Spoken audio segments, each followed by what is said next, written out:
Hello everyone, welcome to mentors Gyan. आज है 10 अगस्त और हम इस वीडियो में देखने वाले हैं आज के कुछ इंपॉर्टेंट करंट अफेयर्स को। ठीक है, चलिए। तो जैसा कि आप जानते हैं, कल हमने विश्व आदिवासी दिवस मनाया था।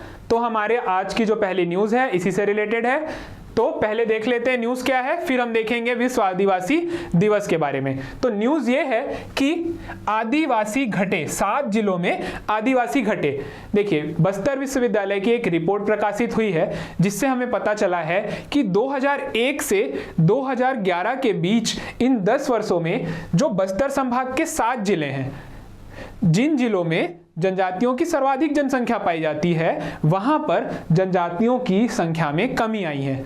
कितने की कमी आई है? तो 2.19% की यह कमी आई है, जो कि हमारे लिए एक चिंता का विषय है। क्यों, वो हम आगे देखेंगे। देखिए, पहले हम देख लेते हैं कि जो जनजातियों की जनसंख्या में कमी आई है उसके क्या क्या फैक्टर या क्या क्या रीजन इसमें बताए गए हैं। तो देखिए, पहला कारण है असुरक्षित प्रसव, फिर प्राकृतिक आपदा व बीमारी। देखिए, प्राकृतिक आपदा बस्तर क्षेत्र में अभी हाल ही में बाढ़ आई है, ऐसे ही कई आपदाएं वहां पर होती हैं, जो भी एक बड़ा कारण है जनजातियों की जनसंख्या में कमी का। फिर सर्वे के बारे में वह सब जो हमें जानना चाहिए। देखिए, 2011 की जनगणना हुई थी, आप जानते हैं आप लोग 2011 में हमारी आखिरी जनगणना हुई थी, जिसमें जनजातियों की सर्वाधिक प्रतिशत दंतेवाड़ा और बस्तर में है। ये 42 जनजातियां, 42 अनुसूचित जनजातियां जो हमारे निवास में ये 42 अनुसूचित जनजातियां जो हमारे छत्तीसगढ़ में निवास करती हैं, ये 161 उपजातियों में विभाजित हैं। फिर शोध में क्या पता चला है कि 2.19 की दर से कमी आई है। फिर जसपुर ही एक ऐसा क्षेत्र है जहां पर जनजातियों की जनसंख्या में कमी नहीं हुई है, बल्कि 1.37 की दर से वहां पर वृद्धि हुई है। फिर इसके बाद हमें बता रहे हैं कि इन 7 जिलों में जन्म की तुलना में मृत्यु दर अधिक है और लिंगानुपात दर में भी कमी आई है। चलिए, अब हम देखते हैं कि विश्व आदिवासी दिवस, ठीक है, विश्व आदिवासी दिवस ये हम क्यों मनाते हैं। तो ये एक लेख आया हुआ है जयेश जोशी जी का, जिसमें बताया गया है कि आदिवासी जीवन शैली जलवायु परिवर्तन से निपटने में सक्षम है। जैसा कि आप लोग जानते हैं कि जनजातियों के लिए उनके जो जल, जंगल और जमीन की बात होती है, उनके लिए काफ़ी इंपॉर्टेंट होती है और उसका वो प्राकृतिक रूप से ही संरक्षण करते हैं। तो इससे संबंधित एक लेख है, चाहें तो इसे पूरा पढ़ सकते हैं। फिर देखते हैं हम आदिवासी दिवस के बारे में। तो विश्व आदिवासी दिवस मनाने की घोषणा 1994 में संयुक्त राष्ट्र महासभा के द्वारा की गई। फिर जनजातियों से संबंधित अनुच्छेद 342, इस अनुच्छेद के अनुसार जो जनजातियां होती हैं उन्हें हम अनुसूचित करते हैं, उन्हें अनुसूचित जनजाति के रूप में घोषित किया जाता है। फिर छत्तीसगढ़ में आप लोग जानते हैं 42 प्रकार की जनजातियां पाई जाती हैं और विशेष पिछड़ी जनजातियां 5 हैं जो कि केंद्र सरकार के द्वारा घोषित की गई हैं। इनका नाम आप लोगों को बताना है कमेंट में।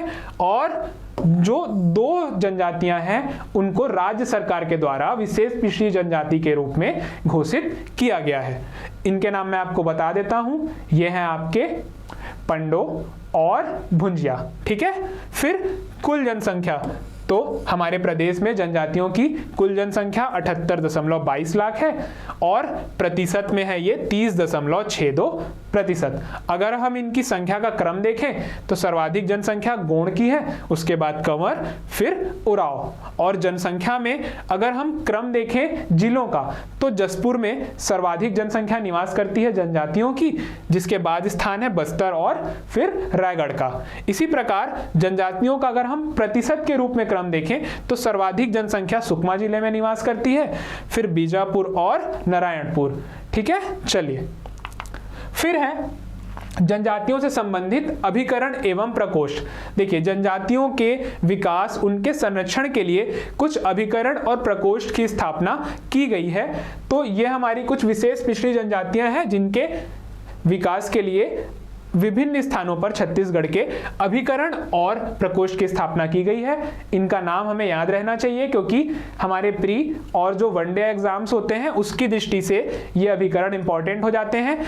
इसमें देखेंगे तो केंद्रीय अभिकरण 6, राजकीय अभिकरण 2, तो कुल 8 अभिकरण हैं और जनजातियों से संबंधित प्रकोष्ठ की संख्या 10 है। इनके नाम आप याद कर लीजिए, स्क्रीनशॉट ले लीजिए इसका।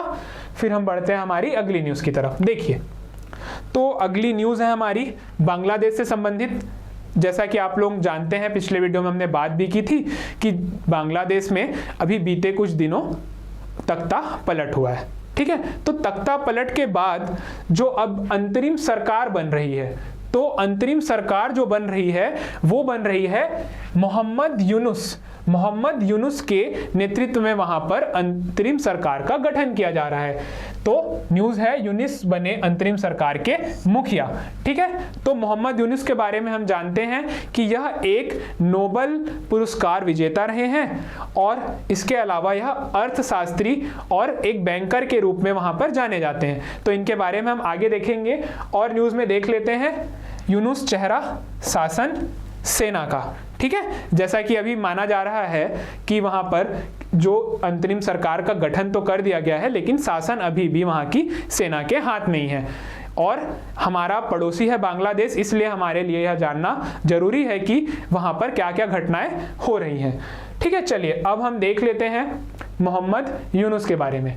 देखिए, मोहम्मद यूनुस जो है ये एक उद्यमी, बैंकर, अर्थशास्त्री, राजनीतिक और नागरिक समाज के नेता हैं। लेकिन इन्हें जो नोबेल पुरस्कार दिया गया है वो शांति के क्षेत्र में दिया गया है। ठीक है, 2006 में नोबेल शांति पुरस्कार इन्हें मिला है। इसके अलावा कुछ अन्य पुरस्कार भी मिले हैं जिसे आप पढ़ सकते हैं, लेकिन हमारे लिए इंपॉर्टेंट है कि इन्हें नोबेल शांति पुरस्कार 2006 में दिया गया है और अभी ये बांग्लादेश की अंतरिम सरकार के मुखिया बनाए गए हैं। ठीक है, चलिए तो अगली न्यूज है हमारी ओलंपिक से। देखिए, हॉकी में भारत ने कांस्य पदक जीत लिया है। ठीक है, हॉकी में भारत ने 2-1 से स्पेन को हराकर चौथा कांस्य पदक जीता है। अभी इसकी संख्या 5 हो चुकी है क्योंकि भारत ने एक और कांस्य पदक पहलवानी में जीत लिया है, जो हम देखेंगे अभी। जो हमारा अगली सेशन में एक वीडियो आने वाला है जिसमें हम पेरिस ओलंपिक के पूरे पदक तालिका और मुख्य घटनाओं के बारे में चर्चा करने वाले हैं, तो उसमें हम पूरी पदक तालिका को देखेंगे। तो अभी हमें क्या देखना है, 52 साल बाद लगातार 2 पदक। देखिए, अगर हम हॉकी की बात करें तो ओलंपिक में अगर कोई सर्वाधिक सफल खेल रहा है भारत के लिए तो वो रहा है ओलंपिक में हॉकी। ठीक है, हॉकी में ही भारत ने सर्वाधिक पदक अभी तक प्राप्त किए हैं जिनके बारे में हम आगे देखने वाले हैं। ठीक है, चलिए तो ये कुछ पदक के बारे में है। इस बार भी जैसा आप लोगों ने देखा था कि मेंस में क्वेश्चन पूछा था, आपके पेपर 7 जो होता है उसमें आपका पूछा गया था क्वेश्चन कि ध्यानचंद, मेजर ध्यानचंद, या क्वेश्चन आया था हॉकी के जादूगर के बारे में बताइए। ठीक है, मेजर ध्यानचंद जी के बारे में क्वेश्चन आ चुका है। तो अगर आपको इस बारे में पता होता तो आप उनके एरा के बारे में जानते ही हैं। 1928, 32, 36 ये वाला समय था जिस समय ध्यानचंद हमारे टीम से, हमारी हॉकी टीम से खेलते थे, तो आप इससे कुछ ना कुछ तो लिख सकते थे। इसलिए अभी तक क्या क्या पदक हमने जीते हैं हॉकी में हमारे लिए जानना जरूरी है। तो देखिए, ये हमारे पास एक लिस्ट है, इसमें आपको बताया गया है कि पिछले टोक्यो ओलंपिक में भी हमने एक पदक जीता था, पिछले बार हमने कांस्य जीता था और इस बार भी हमने कांस्य ही जीता है। ठीक है, इसके अलावा अगर शुरुआती कुछ वर्ष की बात करें तो 1928, 32, 36, 48, 52 और 56 इन वर्षों में लगातार भारत ने स्वर्ण पदक जीता। इसके बाद भी 1960, 64 और 68 में रजत, स्वर्ण और कांस्य पदक भारत ने जीते। इसके अलावा 1980 का मॉस्को का पुरुष हॉकी ओलंपिक था। पुरुष हॉकी ओलंपिक में जो खेल हमने देखा इसमें भारत ने स्वर्ण पदक जीता। इसके बाद कई वर्षों तक भारत को कोई पदक नहीं मिला था। इसके बाद हमने कांस्य पदक जीता टोक्यो ओलंपिक में और इस वर्ष भी हमने कांस्य पदक जीता है हॉकी में। ठीक है, चलिए फिर है लोकसभा में उठाया मामला। देखिए, ये हैं बृजमोहन अग्रवाल जी, ये हैं हमारे प्रदेश से सांसद हैं और ये बीजेपी से पार्टी से आते हैं, ठीक है। और हमारे लिए अच्छी बात क्या है इसमें, देखिए कि ये हमारे बीजेपी से ही आने वाले सांसद हैं और इन्होंने अभी वर्तमान में अपनी ही सरकार के से सवाल किया है कि एनएमडीसी और एससीएल की लापरवाही पर सांसद बृजमोहन के तेवर सख्त।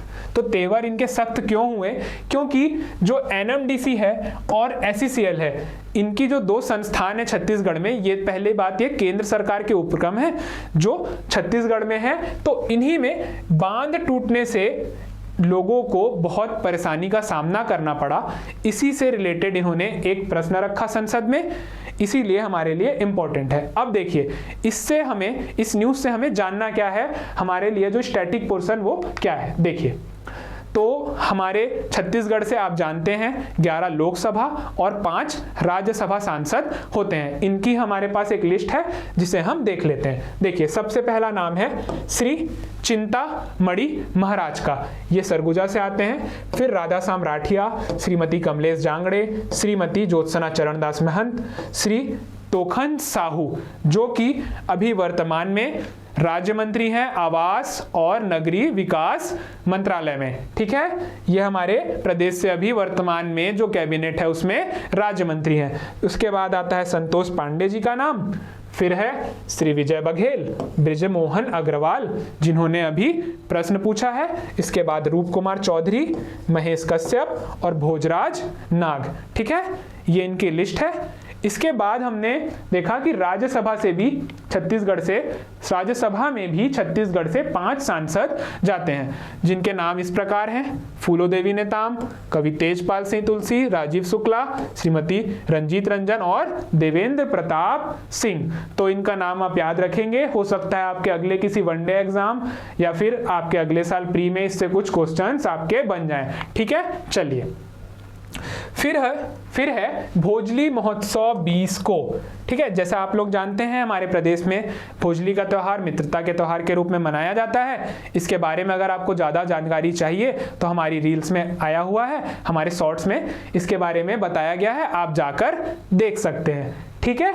फिर राज्य सरकार से भोजली पर्व को विशेष दर्जा देने की मांग। तो न्यूज़ क्या है हमारी कि भोजली को राज्य सरकार से विशेष दर्जा देने के लिए मुख्यमंत्री जी से मांग की गई है, ठीक है। तो हमारा आज का सेशन यहाँ तक ही था।